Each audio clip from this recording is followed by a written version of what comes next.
বাংলাদেশের জাতীয়তাবাদী শক্তিকে ধ্বংস করতে সুনির্দিষ্ট চক্রান্ত হচ্ছে বলে অভিযোগ করেছেন বিএনপির মহাসচিব মির্জা ফখরুল ইসলাম আলমগীর।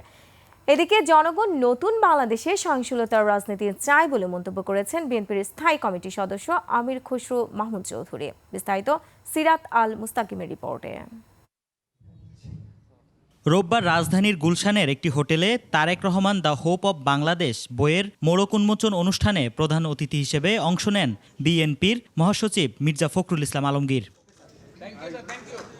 এ সময় প্রধান অতিথির বক্তব্যে তিনি বলেন, গত 15 বছর বিএনপিকে নিয়ে গভীর ষড়যন্ত্র করা হয়েছে, কিন্তু ধ্বংসস্তূপ থেকে উঠে এসেছে বিএনপি। বিএনপি প্রমাণ করেছে, প্রতিবার প্রমাণ করেছে যে বিএনপি সেই ধ্বংসস্তূপ থেকে জেগে উঠতে জানে।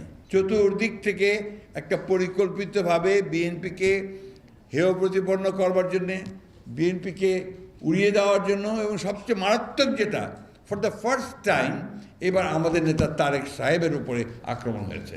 এ সময় তিনি আরও বলেন, বিএনপির বিরুদ্ধে চক্রান্তের মূল উদ্দেশ্য তারেক রহমান এবং বাংলাদেশের জাতীয়তাবাদী শক্তিকে ধ্বংস করা। আজকে যে প্রচার হচ্ছে, অপপ্রচার হচ্ছে, এর পেছনে কিন্তু একেবারে সুনির্দিষ্ট চক্রান্ত রয়েছে। সেই চক্রান্ত হচ্ছে বাংলাদেশের জাতীয়তাবাদী শক্তিকে ধ্বংস করে দেওয়া। সেই চক্রান্তটা হচ্ছে যে নেতা যিনি উঠে আসছেন, যার একটা সম্ভাবনা দেখা দিয়েছে, সে তারেক রহমান সাহেবকে নিশ্চিহ্ন করা।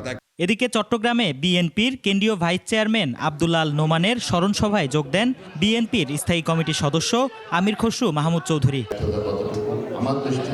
এ সময় প্রধান অতিথির বক্তব্যে তিনি বলেন, যারা তারেক রহমান, জিয়াউর রহমানের ছবি অসম্মান করেছে, তাদের রাজনীতি বাংলাদেশের মানুষ মেনে নেবে না। যারা যে কাজগুলো করছে দেশের মানুষ জবাব দেবে। আমাদের কাজ হচ্ছে, যার জন্য আমরা ধরেছি, ত্যাগ স্বীকার করেছি, গুম হয়েছি, খুন হয়েছি, পুলিশের হেফাজতে মৃত্যুবরণ করেছি, কি জন্য? একটা গণতান্ত্রিক বাংলাদেশ দেখতে চাই আমরা, একটা স্বাধীন সার্বভৌম গণতান্ত্রিক বাংলাদেশ দেখতে চাই। মানুষের ভাগ্য ও রাজনীতির গুণগত পরিবর্তনের জন্য নির্বাচিত প্রতিনিধিদের বিকল্প নেই বলেও মন্তব্য করেন তিনি। গণতান্ত্রিক প্রক্রিয়ার বাইরে কিছু করার সুযোগ। সিরাত আল মুস্তাকিম, 21 টেলিভিশন, ঢাকা।